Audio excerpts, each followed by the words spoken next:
Hello everyone आज हामी स्क्रैचमा सानो मेज गेम बनाउँदैछौँ त्यसको लागि सबैभन्दा स्क्रैच खोल्नु पर्यो स्क्रैच खोलिसकेपछि क्रिएटमा क्लिक गर्ने अनि यो नचाहिने प्रम्प्टहरूलाई क्लोज गर्ने मलाई चाहिँ यो स्प्राइट क्याट चाहिँदैन त्यसैले म यसलाई डिलिट गरेँ अब एउटा सानो इमेज क्रिएट गरौँ हाम्रो चुज ब्याकड्रपमा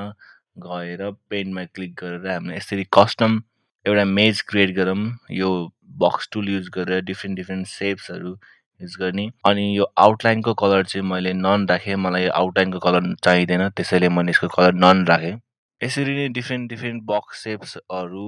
अरेन्ज गर्दै एउटा सानो मेज क्रिएट गर्ने मैले चाहिँ यसरी गर्दैछु अब यसरी मेज क्रिएट भइसकेपछि आफ्नो एन्डिङ पोइन्ट इन्डिकेट गर्नको लागि एउटा बक्स बनाउने अनि त्यो बक्सको कलर चाहिँ ग्रिन यसरी राख्ने मलाई यो टपमा रहेको व्हाइट ब्याकड्रप चाहिँ चाहिएन त्यसैले मैले यसलाई डिलिट गरेँ अब स्प्राइटमा चाहिँ मैले चिक टाइप गरी एउटा यो सानो चिक निकालेँ अब यसको साइज आवश्यकता अनुसार ठुलो सानो गर्न सकिन्छ मैले चाहिँ यसमा 80 जति गर्छु अनि यसको इनिसियल पोजिसन चाहिँ माथि लेफ्ट टप कर्नरमा राख्ने अब यसको इनिसियल पोजिसन चाहिँ सधैँ यही होस् भन्नको लागि इभेन्टबाट वेन ग्रिन फ्ल्याग क्लिक तान्ने र त्यसपछि मोसन ब्लकबाट गो टु एक्स वाइ पोजिसनको ब्लक तान्ने यसरी तान्दा एक्स र वाइको भ्यालु जति हुन्छ त्यो अहिले रहेको पोजिसनकै हुन्छ अब हामीले यसलाई left right up down move गर्नु पर्यो जब हामीले लेफ्ट बटन प्रेस गर्छौँ त्यसरी लेफ्टतिर मुभ गर्नु पर्यो त्यसको लागि चाहिँ हामीले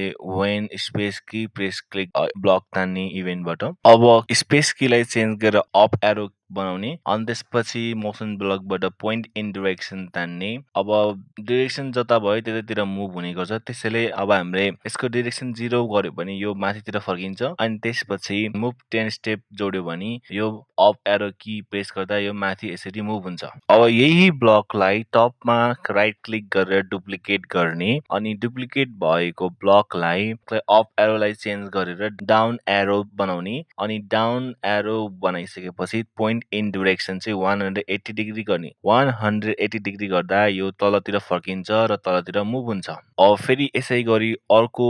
डुप्लिकेट गर्नु पर्यो यसलाई यति गरिसकेपछि अनि यसलाई चेन्ज गरेर राइट एरो गर्ने अनि पोइन्ट इन डिरेक्सनलाई 90 डिग्री गर्ने 90 डिग्री गर्दाखेरि यो राइटतिर फेस हुन्छ अनि राइटतिर मुभ हुन्छ अगेन सेम प्रोसेस डुप्लिकेट गर्ने राइट एरोलाई चेन्ज गरेर लेफ्ट एरो गर्ने लेफ्ट एरो चेन्ज गरिसकेपछि पोइन्ट इन डिरेक्सनमा -90 डिग्री गर्ने यसरी गर्दाखेरि यो लेफ्टतिर फेस हुन्छ अनि लेफ्टतिर मुभ हुन्छ यति गरिसकेपछि तर हामीले यहाँ देखिरहेको छौँ कि यो लेफ्टतिर मुभ गर्दाखेरि उल्टो भएर मुभ भइरहेको छ अब यो प्रब्लम सल्भ गर्नको लागि डिरेक्सनमा क्लिक गर्ने अनि यो बिचमा रहेको लेफ्ट राइटमा क्लिक गर्ने अब यति गरेपछि उल्टो चाहिँ हुँदैन तर माथि जाने बेलामा माथि पनि फर्किन्न माथि र तल चाहिँ टर्न हुँदैन है लेफ्ट र राइटमा मात्र टर्न हुन्छ सुल्टो तरिकाले अब यति भइसकेपछि हामीले यो स्प्राइटलाई लेफ्ट राइट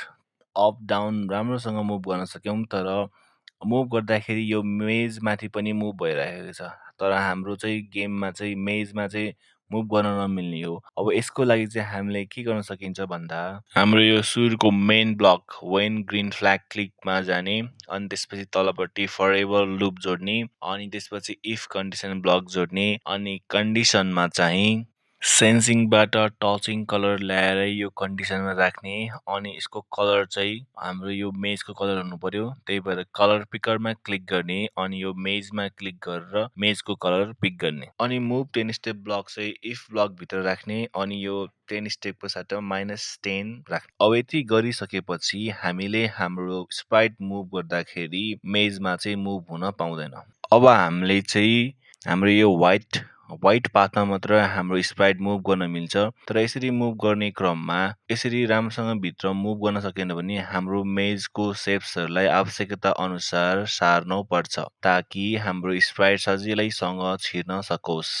सो अब स्टेजमा क्लिक गरी ब्याकड्रपमा जाने अनि यो सेप्सहरूलाई अलिकति आवश्यकता अनुसार मुभ गर्ने अब यसरी हामीले मेजलाई कम्प्लिट गरिसकेपछि स्प्राइटले यो ग्रिन बक्सलाई क्लिक गर्यो भने के गर्ने त अब ग्रीन बक्समा क्लिक गऱ्यो भने अर्को मेज नेक्स्ट मेज आउने अनि डिफ्रेन्ट डिफ्रेन्ट लेभल अफ मेजहरू चाहिँ हामीले ब्याकड्रपमा बनाएर राख्न सक्छौँ। अनि त्यो ग्रिनमा टच भएपछि अर्को नयाँ मेज आउने भनेर बनाउनको लागि फेरि हामीले कन्ट्रोलबाट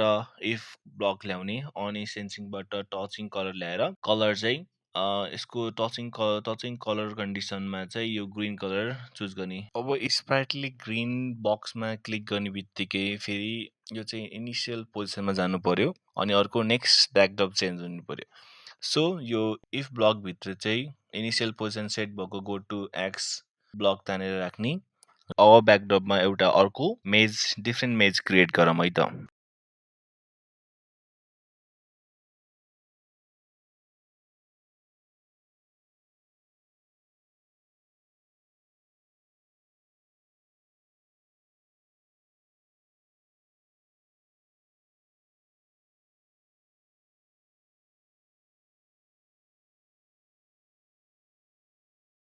र त्यसपछि नेक्स्ट ब्याकड्रप ब्लक तान्ने। अब यति गरिसकेपछि हाम्रो एउटा सिम्पल मेज गेम क्रिएट भइसकेको छ अनि हामीले यसको लेभल अफ कम्प्लेक्सिटी बढाउनको लागि डिफ्रेन्ट डिफ्रेन्ट मेजहरू बनाउन सक्छौँ अनि